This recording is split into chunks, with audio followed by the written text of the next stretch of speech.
order to understand where we are today, let's follow the line of blood and money throughout the past 4 decades. 1979, after the Islamic regime occupied Iran, they did not only execute their opponents inside of the country, they went on an international killing spree. Paris, December 1979. Washington, July 1981. Mainz, April 1982. Paris, February 1984. Istanbul, August 1985. Frankfurt, November 1985. London, August 1986. Hamburg, January 1987. Vienna, July 1987. London, July 1987. Geneva, August 1987. The Islamic regime is killing people all over the globe, but they're also facing economic breakdown, selling their oil at discount prices. Discount prices? Perfect opportunity for the foreign ministers of Germany and Austria to pay their first visit after the revolution to Tehran to re-establish their ties with the regime. What was the US doing to stop these international killings? Well, from 1981 till 86, the US senior administration was busy selling arms to the Islamic regime. Yeah, selling arms. Even though there was an arms embargo, even though there were sanctions, why did the US do that? Yeah, by money, of course. They were thinking they could use the proceedings from these arms sales to fund a rebel group in Nicaragua, the Contras, which backfired, by the way. The official story of the White House was that they were trying to do these weapon sales to free 7 US hostages that were held hostage by the Hezbollah in Lebanon. The Hezbollah. The Islamic regime funded Hezbollah. That is, killing people with arms, taking people hostage, selling them arms to free the hostages. Yeah, everybody got that, okay. 1988. Supreme Leader Khomeini issues a fatwa on the political prisoners. He forms a death committee.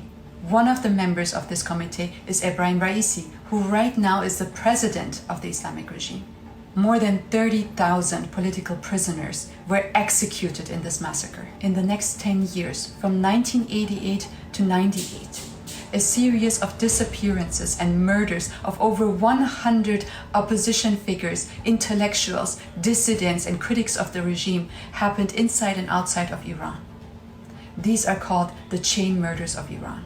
One of the prominent names that are never forgotten, which are murdered in the chain murders of Iran, is Shahpur Bakhtiar, the former prime minister of the late Shah and the leader of the national resistance movement of Iran.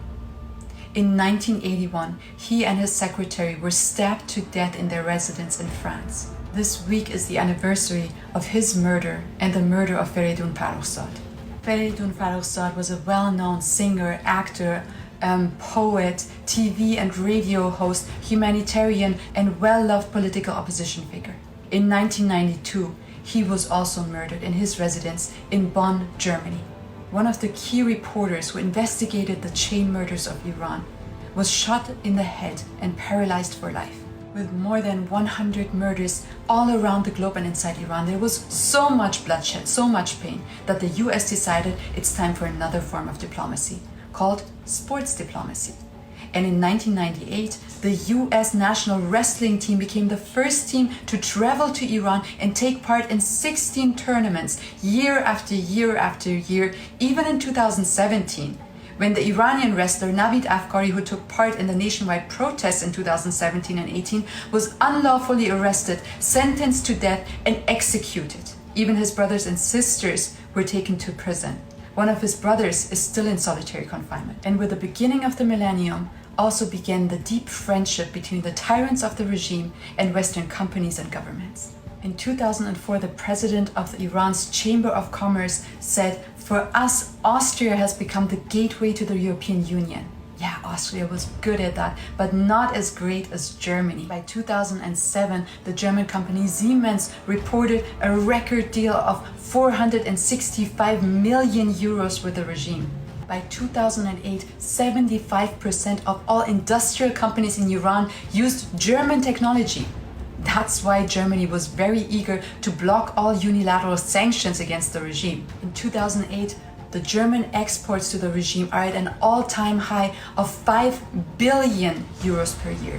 Billion. That's with 9 zeros. In the same year, the company ThyssenKrupp signed a $25 million deal with the regime, funding oppression, murder, international terrorism, executions, nuclear weapons, and all kinds of hate crimes of the regime. In 2009, during the Green Movement, while protesters like Neda Soltani were shot dead in the street, the Austrian Chamber of Commerce organized a seminar for businessmen about opportunities on how to invest and trade with the Islamic regime. Austrian exports grew to 350 million euros per year. But it's not just the money, it's the nature of the trade that is very concerning. Austrian businesses were actually trading with straw companies, so companies that belong to the Revolutionary Guards, such as Tech Hydropower, which built a dam in Iran for the engineering arm of the IRGC.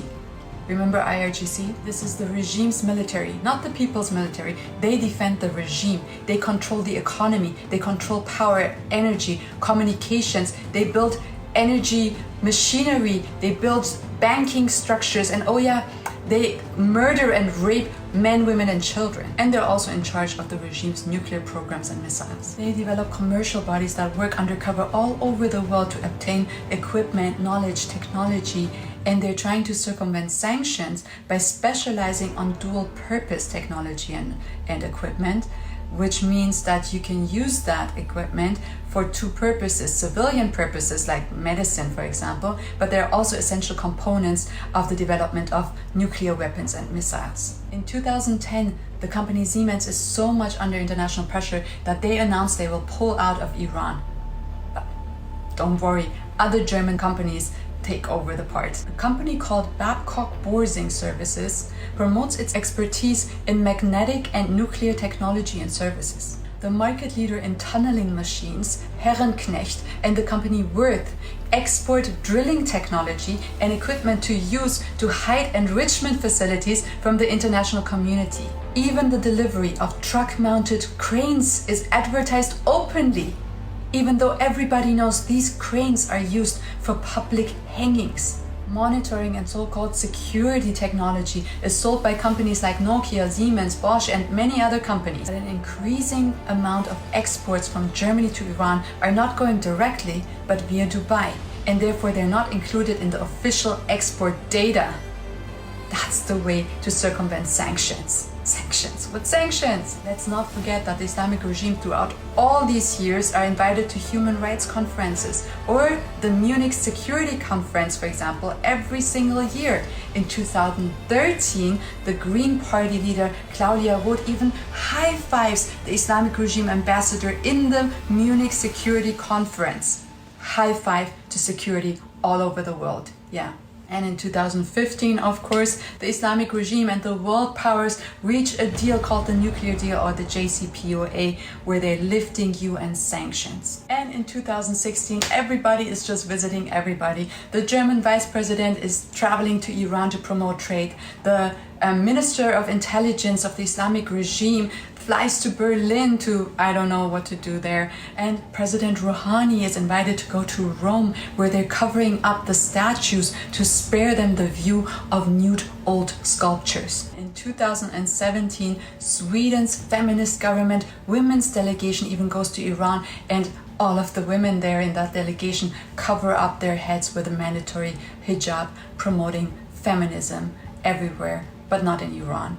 At the same time, their Swedish citizen Ahmad Reza Jalali is taken hostage there and receives the death sentence for corruption on earth. And while everybody is jamming with the Islamic regime, visit me, no, I visit you, they're sending another one of their Ministry of Intelligence officials, Asadullah Assadi, disguised as a diplomat from Austria, who takes a bomb from Austria over Germany to Paris to kill hundreds of opposition figures and politicians from the US and Europe in one event.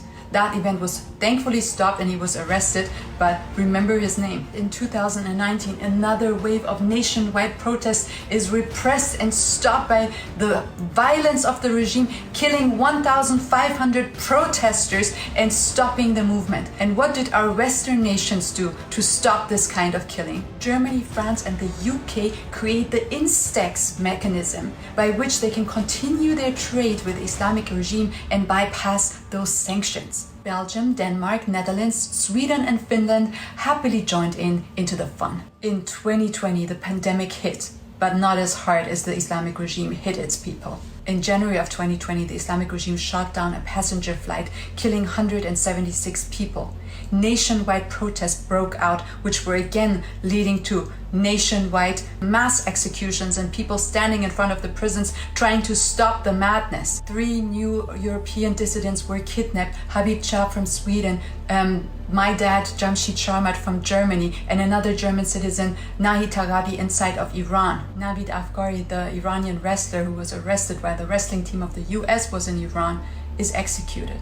And by the end of the year, in December, another French blogger and dissident, Ruhollah Zam, who was also kidnapped and taken to Iran, is executed. At the same time, the foreign minister of the Islamic regime, Mr. Zarif, is invited to Germany, France, UK, Spain and Italy.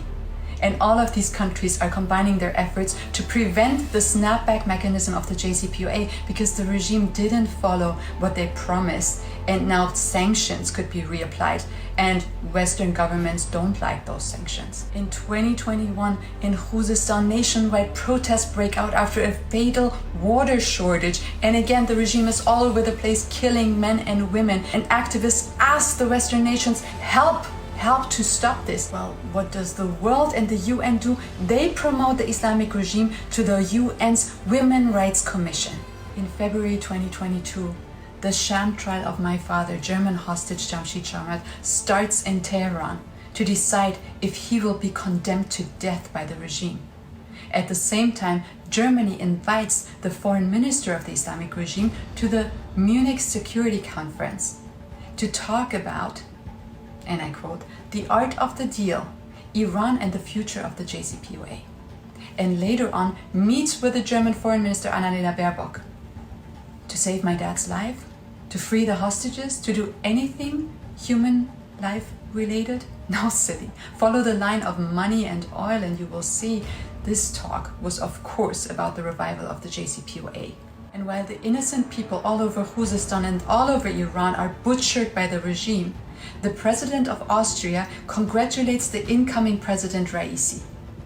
You know who else congratulated Raisi on his position? The Crown Prince of Kuwait, the Sultan of Oman, and the Secretary General of the Hezbollah. In September of 2022, when the regime murdered Jina Mahsa Amini, and the world noticed and stood up, and the people of Iran began a revolution where even foreign politicians, Western politicians like Hadi al-Habib, cut their hair in solidarity with the women of Iran, and then went to the back door and spoke with the foreign minister of the regime, and then released the biggest terrorist of the regime, Asadullah Assadi, was sentenced to 20 years in prison for his attempted terrorism attack back to the Islamic regime. Which brings us to this year, 2023, where in the beginning of this year, the UN selected the Islamic regime as the head of the Social Forum. Makes total sense.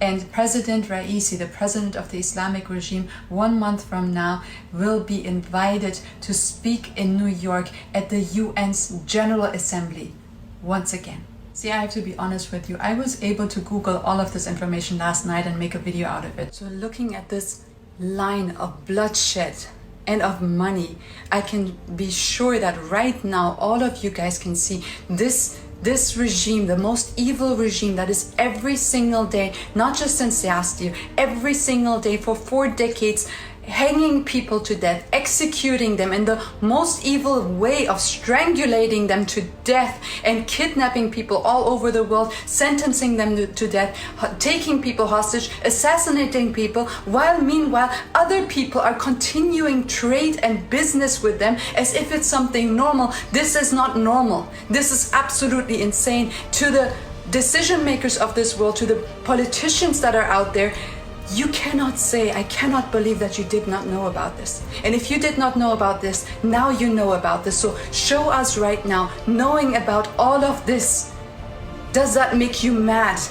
Can you see the insanity of what you've been doing? And if you can see that, what are you willing to risk? What are you willing to give up to change this madness and come on our side and fight with us for what's right?